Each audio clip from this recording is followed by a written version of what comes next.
The phenomenal. How good was Rob today, Geordie? Oh, look, it was great to see. At the end there, you could see Rob was really starting to feel it. His body is sore. He's been at it for 24 hours straight. He's done over 200 kilometres on a kick scooter, which if you've ever ridden a kick scooter, 200 kilometres is the most phenomenal effort that I've ever heard of on a kick scooter. 100%.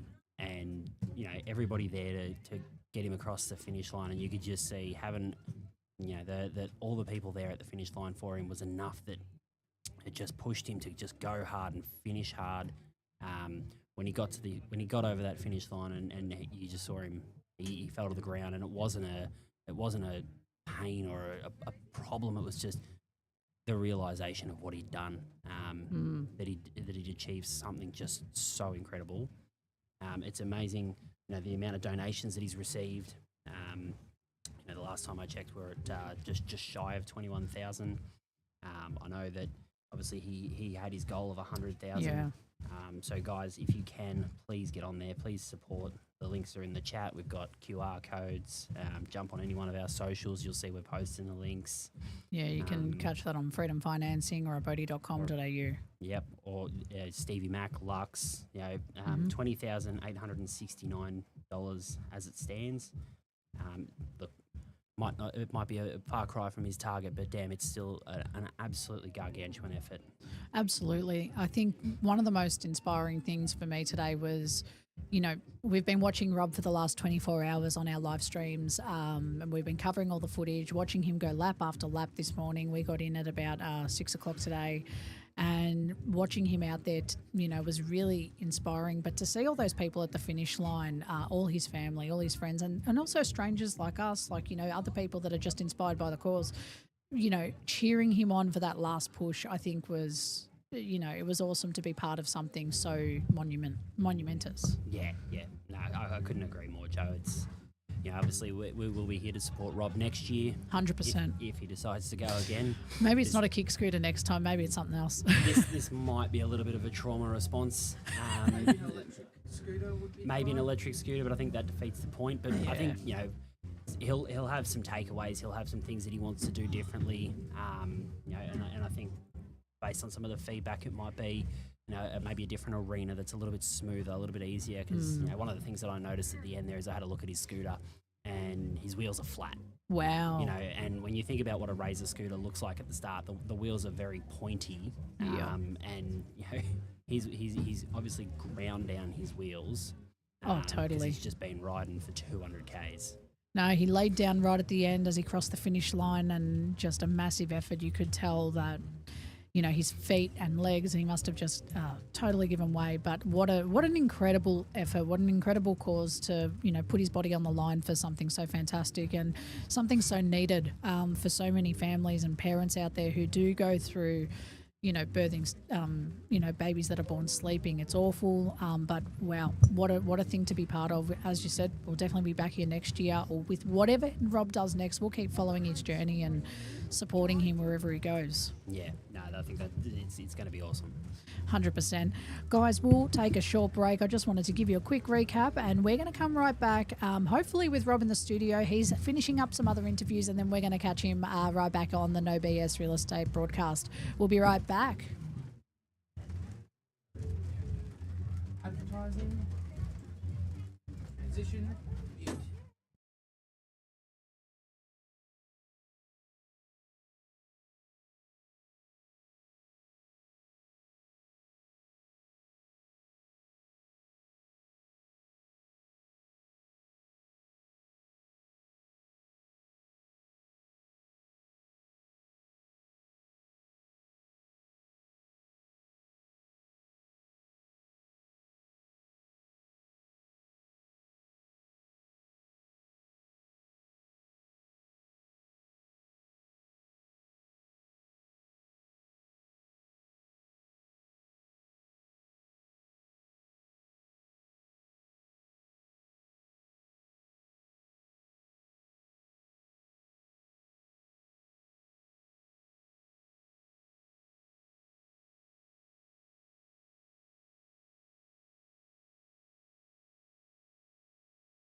Welcome back, everyone, to the No BS live stream. And we have the man of the 24 hours with us, Rob Saunders. Quick interview. We don't want to keep him long. He's exhausted. Rob, as soon as I heard about it, I was like, yep. I know so many people have been affected. So, first thing on my mind is, how are you feeling? Good. I saw. Mm. Feeling just tired, exhausted. Tired. Yeah. What's the first thing you're going to do after this wraps up? Get some magnesium, a bath, sit in it. Yeah, I think. Yeah. Just have a nice Epsom salts and stuff, and just chill out. The iPad on and watch the new Stranger Things. Oh, yeah, true, because that's just come out. Yeah. Just put it in the bath with you, like right at the Yeah. back on the iPad. Maybe I'll get a rope so I don't like fall into the bath and drown. Yeah, or keep the door open so your wife can come in. And what did you think was the hardest kind of part of this whole 24 hours? It's a long time to be scooting around. The hardest part was probably 6 o'clock. Oh, That was wow. we had a break at 5:45. Mm. The breaks were harder than because what was happening I didn't realize when I was stopping, sitting down, changing my shoes and socks and stuff. I was becoming lightheaded, really sort of felt really weak. And apparently, it's because blood flow and all that sort of stuff was drawing away from things that need to keep me operating. Yeah, of course. And so basically 6 o'clock hit and I had to keep going and everything started to hurt. And wind picked up, rain hit. I couldn't have any music on because my phone got really wet and so I couldn't charge it. And Crap. I had to keep it a little bit charged for when they were calling me and stuff. So I was like, so I just cold turkey. Oh on my the track God. for a long time. I was gonna say, like, without music, that's hard. That's hard work. Because music was my game plan. So like I'd have music on and sing along as I'm going around the track to keep myself from going too fast. Yeah, Keep me true. in zone 2 the whole time. Because when I found when I was coming in to do training and stuff, I'd go too fast too early. Yeah. I knew I wouldn't be able to sustain that. So No. singing was the key. Yeah. Then you just had to have all the music in your head. Yeah, pretty much. Oh wow! No, congratulations! It's an awesome feat, awesome cause. That you're raising funds for. I think the last thing I wanted to ask was, there's a lot of people that greeted you at the finish line that obviously wanted to celebrate. What was it like being able to finally cross that finish line after 24 hours nonstop? I didn't expect to collapse so dramatically on the floor. I initially, I stopped and my feet off the scooter and everything just fell off. Then it's quite overwhelming when like everyone came in and then I had a microphone shoved to my face and I was like, Yeah, it was quite quick. don't know what to say. Yeah, just trying to breathe right now because I was really gunning it this couple because I hurt myself on the second to last lap. My right foot had a half of my foot was like a blister. Oh wow! Last set, and on the second slap it popped. Oh shit! Just like killing me. Just gonna punch it. Just go. Yeah, that still hurts. Oh man, you did phenomenal. I don't know how you did it.